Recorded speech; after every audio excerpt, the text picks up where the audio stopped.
ஞாயிற்றுக்கிழமை காலையில எந்திரிச்சதும் குளிச்சுட்டே வந்துட்டப்பா. வந்ததும் மலை மேல இருக்க முருகன்ட்ட ஒரு சில குறைகள் சொன்னேன். 2வது நிறைகளும் சொன்னேன். எனக்காக சில அற்புதங்கள் பண்ணியேன்ட்டு. நான் போன வாரம் சொல்லியிருந்தேன். முருகன் எனக்கு ஒரு சில ஒரு அற்புதம் பண்ணியிருக்காரு, ஒரு அதிசயம் பண்ணியிருக்காருன்னு அத நான் சொல்றேன். இன்னைக்கு கண்டிப்பா ஏதாவது ஒரு வ்ளாக்ல நான் சொல்லிருவேன்.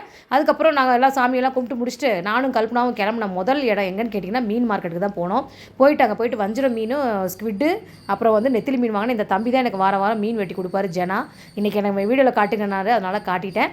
சரின்னு சொல்லிட்டு காலைல பிரேக்ஃபாஸ்ட்டுக்கு தோசையும் மட்டன் குழம்பு வச்சிடலான்னு சொல்லிட்டு மட்டன் நல்லி எலும்பு கொஞ்சம் மட்டன் எல்லாம் வாங்கிட்டு குழம்பு வச்சிடலான்னு சொல்லிட்டு வாங்கிட்டு வந்ததுன்னு எல்லாத்தையும் பாத்திரத்தில் போட்டு எடுத்து வச்சுட்டு டக்குன்னு மட்டன் குழம்பை கூட்டி வச்சுட்டேன்.